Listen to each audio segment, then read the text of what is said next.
pourquoi, pour un phénomène naturel qui est les règles chez la femme, il n'y avait pas encore plus d'alternatives que ça. Ouais. Ouais. C'est plus dur parce que c'est vrai quand on monte son entreprise, enfin quand on a l'idée au début, on ne sait pas ce qui nous attend. Enfin, on est content de faire quelque chose pour nous, de travailler pour nous et surtout c'est un produit qui répond à des valeurs fortes. Donc c'est les shootings. Donc, le tout premier shooting quand on a reçu les prototypes et de voir les produits portés et vraiment prendre vie au final, ça c'était un beau moment aussi. Et alors, comment ça se passe quand on se lance en couple pour monter sa boîte?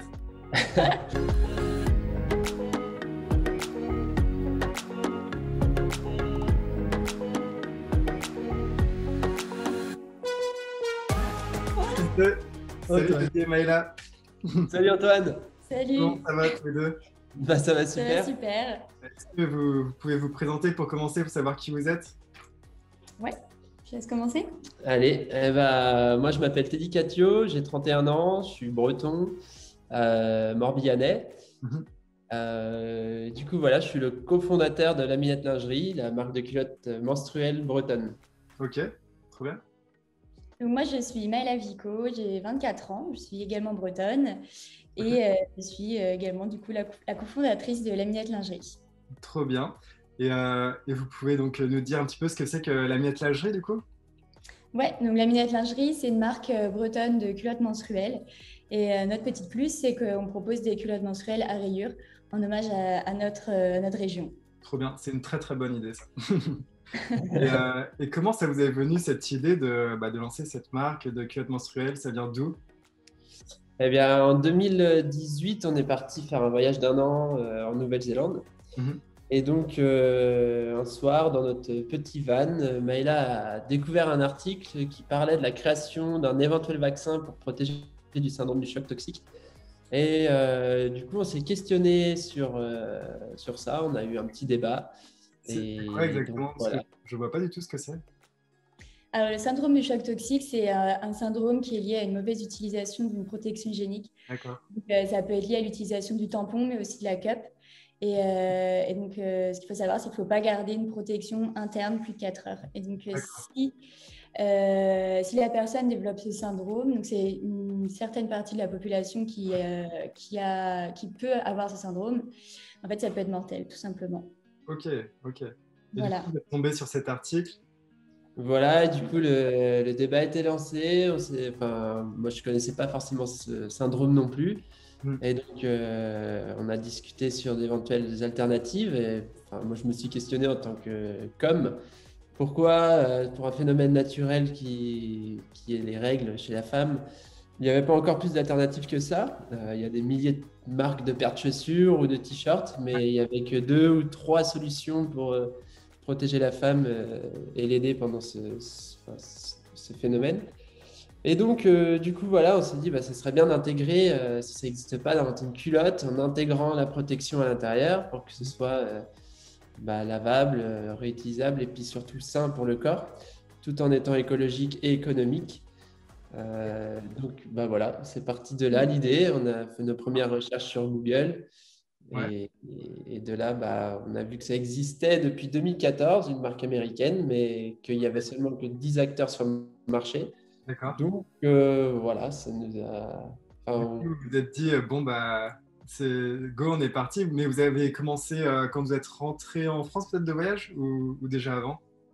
C'est ça. On avait fait des recherches un peu avant, Ouais. notamment trouver un nom de marque, etc. Et en 2019, fin 2019, on a commencé à faire les recherches fournisseurs. Et Ok. on a fait un peu plus d'1 an de recherche et développement pour arriver au produit final qu'on Ok. commercialise aujourd'hui. Ok. Et vous avez commencé quand exactement à commercialiser?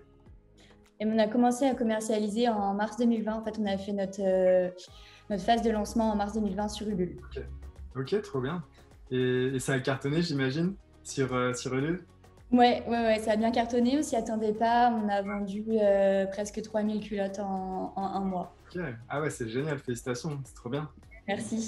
On était vachement contents, surtout qu'il y a eu le 18 mars, le premier confinement. Ouais. Ça faisait à peu près 15 jours qu'on s'était lancé sur Ulule. Ouais. Et du Ah coup, oui.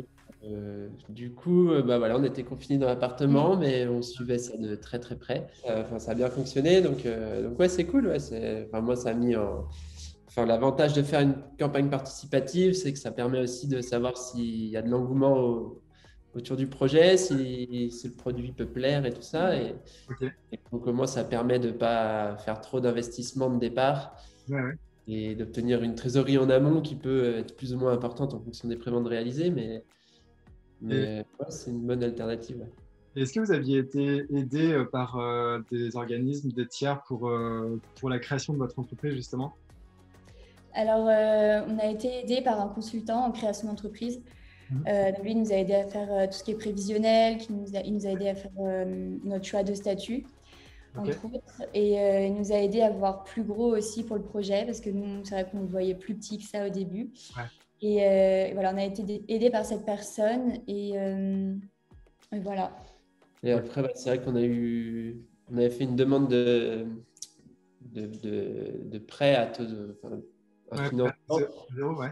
Ouais, voilà, ouais, mais vu que la campagne Ulule s'est bien déroulée, on a préféré laisser ce prêt-là pour Ok. un autre projet qui en a Mm. éventuellement plus besoin que nous à cette époque-là. Ok. Et donc voilà. Ouais. Vous aviez des modèles, des inspirations d'entreprise un petit peu dans votre style sur lesquels vous êtes inspiré? Il y a un grand créateur de slip français qui Je vois. faisait des tutos sur YouTube. Ouais, pour aider à créer son entreprise. Ouais. Et donc, moi personnellement, commencé à regarder un petit peu ces tutos avant de partir en Nouvelle-Zélande. Ok. Mais pas du tout dans l'idée d'un jour lancer une marque de culottes menstruelles. Mais je trouvais ça intéressant ce qu'il racontait sur le savoir-faire Ouais. textile français, toute l'histoire de la filière textile française. Ouais. Et donc voilà, après, c'est vrai qu'on s'en est réinspiré un petit peu parce Mhm. qu'il donnait aussi des bons tips sur comment entreprendre. Ouais. Enfin, un petit peu comme on est en train de faire aujourd'hui à notre tour, ce qu'on va faire. Mais, donc voilà, sinon modèle d'inspiration, pas plus Ouais. que ça. C'est vrai qu'on Non. n'est pas issu de la filière textile ou de la couture. Nous, on a étudié un petit peu le commerce, Ouais. fait des voyages, appris un petit peu sur le tas Ouais. Et l'école de vie, on va dire.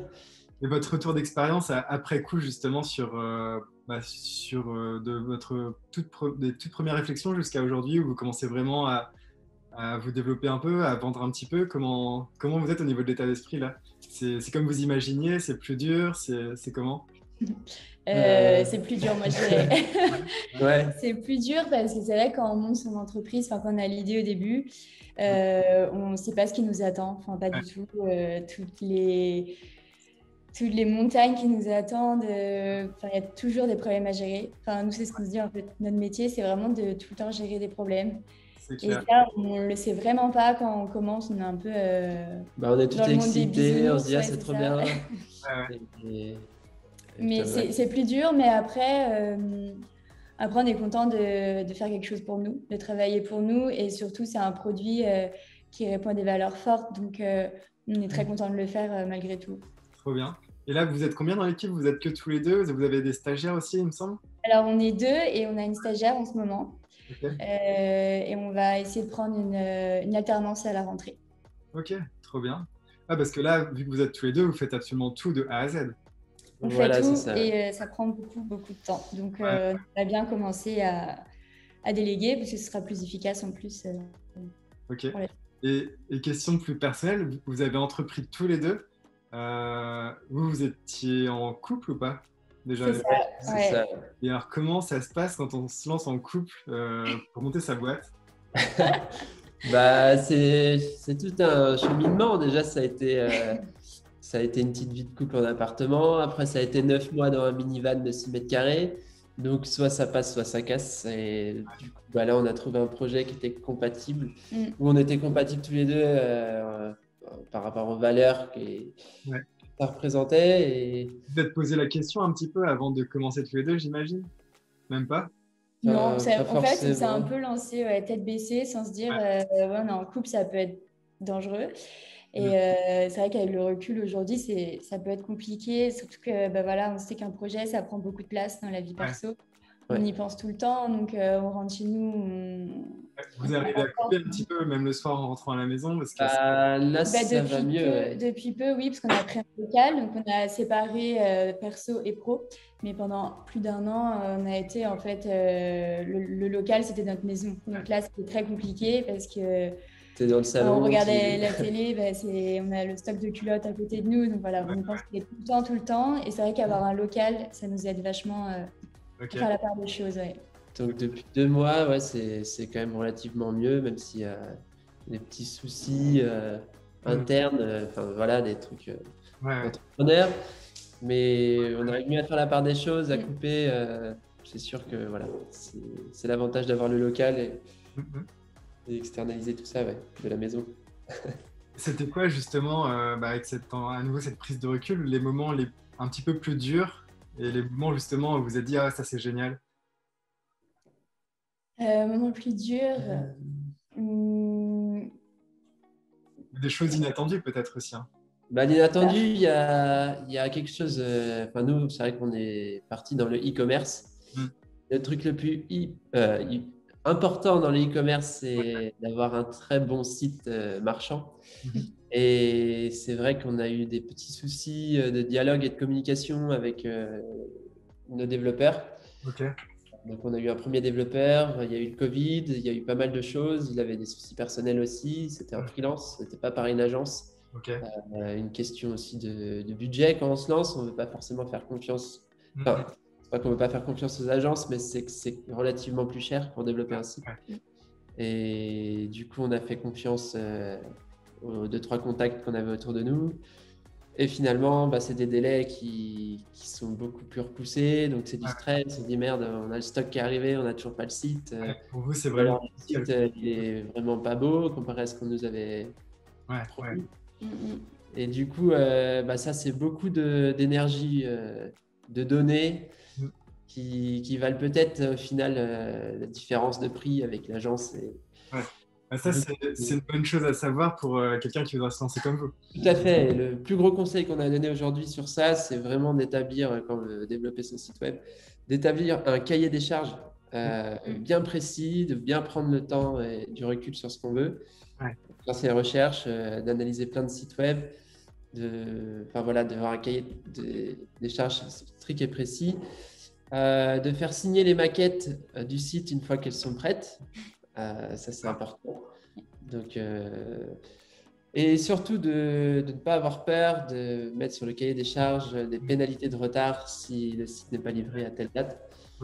Ça peut peut-être faire réfléchir plus le freelance ou l'agence qui est en face à allonger ses délais, parce que c'est clairement mieux d'allonger des délais que de ne pas livrer à l'heure au niveau de la relation. Donc voilà, ça c'est un conseil. En tout cas, nous, on en a assez souffert, on va dire. J'imagine. Parce que du coup, après, c'est c'est la vie de couple à côté, les week-ends, tout ça qui était bouffé, parce que les freelances, eux, ils travaillent le samedi ou le dimanche soir, il n'y a pas de souci. Mais du coup, c'était… Bon, après, voilà, c'est la première année de lancement, de structuration. C'est normal, on découvre. Et après, dans les moments cool, parce qu'il faut quand même du positif, quand Ulule, quand même, c'est un des plus gros moments cool, parce que vraiment, on ne s'attendait pas à ce succès. En plus, on avait gagné des concours organisés par Ulule, donc on avait gagné 2 concours. Et puis après, c'est tout ce qui est la presse derrière qui gravite un peu autour du projet, et on se dit que c'est vraiment bien de voir l'engouement en fait qui peut se créer autour d'un projet, et puis ça fait plaisir. Carrément. Que vous avez le rêve qui devient réalité. Voilà, c'est ça. Et puis nous, il y a des moments qu'on aime beaucoup aussi, c'est les shootings. Donc, le tout premier shooting, quand on a reçu les prototypes et de voir les produits portés et vraiment prendre vie au final. Ça, c'était un beau moment aussi. Et puis, c'était une belle énergie aussi, parce que c'est vrai que nous, on a décidé sur les shootings photos de ne pas prendre de modèles professionnels. Donc, des amis à nous, des femmes totalement normales, naturelles, un petit peu stressées, et tout ça qui sont venues. Elles n'avaient jamais forcément posé devant une caméra, mais en plus en lingerie. Donc, les retours en plus de nos amis modèles étaient très positifs, parce qu'elles ont vraiment pris ça comme un petit peu une photothérapie. Ça les a vraiment débloqué sur certains points aussi. Donc, il y avait les droneurs, non je ne sais plus comment ça s'appelle, les influenceurs, les droneurs dans les modèles, non? Oui, ouais, elle a fait un shooting avec nous, oui. C'est Claire, je crois, ouais. Oui, Ouais, c'est ça, clair. tout à fait. Ouais, trop bien. J'avais reconnu, je le suivais étant breton, Eventais. Ouais, du coup, Arthur et Claire, Forcément, du coup, et donc, ils nous ont bien aidés aussi au départ, vu qu'ils étaient ils sont dans ce milieu-là d'influence et des réseaux sociaux. Ouais. Donc, ils ont été, ils nous ont donné de bons conseils aussi. Bah, trop bien. Et alors, du coup, juste, on peut reprendre la timeline. Donc, en 2018, c'était quand à peu près que vous avez commencé à y penser? On a eu l'idée en 2018, on a mai, commencé à taffer dessus fin 2019. Et donc là, vous faites un petit peu les recherches, ce genre de choses? C'est ça, ouais. Donc, tout bêtement, on va sur Google et puis on tape les mots-clés. Donc, déjà, nous, il fallait qu'on trouve quel tissu il nous fallait. Une fois qu'on avait identifié les tissus, il fallait qu'on trouve des fournisseurs. Sachant que la contrainte, c'était qu'on voulait des fournisseurs en France. On voulait vraiment faire au maximum en France. Donc, il fallait un fabricant de tissus, il fallait une personne qui assemble les culottes. Et donc voilà, tout ça, on contacte en fait une personne qui nous guide vers une autre personne et c'est que du bouche à oreille. Ok. Ça a été comme ça qu'on a trouvé la plupart de nos fournisseurs. Ouais. Et voilà, c'est eux qui nous ont appris pas mal de choses sur le monde du textile. Parce qu'on partait de zéro quand même. Et voilà, c'est... Et la conception n'a pas été trop compliquée, justement, vous qui n'étiez pas dans le milieu à l'origine? Si, c'est assez compliqué quand même, parce que nous, c'est technique. Ouais, nous on s'est dit une culotte, c'est pas très compliqué à faire. Et en fait, c'est une pièce hyper complexe. Il y a plein de choses à prendre en compte. Ouais. Et puis, il y avait la partie technique en plus. Ouais. Et, mais ça, voilà, on est tombé avec des bons professionnels qui ont su nous aiguiller, nous donner les bons conseils. Donc, surtout que c'était un produit assez nouveau au final, parce qu'eux-mêmes, j'imagine qu'ils n'en ont pas forcément fait avant, des culottes menstruelles. Notre premier atelier, lui, il est spécialisé dans l'incontinence. Donc, il sait faire des sous-vêtements pour l'incontinence et il s'était spécialisé récemment, il me semble, dans les culottes menstruelles. Donc, il avait le savoir-faire. Okay. Et après, en fait, il faut s'adapter au tissu parce que le patron d'une culotte n'est pas le même en fonction du tissu utilisé, des dentelles, des élastiques. Il y a plein de paramètres à prendre en compte. Ouais. Et ça a pris combien de temps à peu près, du coup, cette recherche-là? Presque un an. Ouais. Un an. Okay, un an, ouais. Un an, ouais. Et c'est là, une fois que vous avez tout qui est prêt, enfin le produit en fait qui est prêt, là vous vous dites, on teste sur l'UL pour les financements et après on peut lancer la production et y aller. C'est ça? C'est ça, ouais, exactement. Du coup, le produit était prêt, on l'a fait tester un petit peu avec les premiers prototypes et tout qu'on avait. Et du coup, ça c'était 2 mois avant le lancement sur Ulule.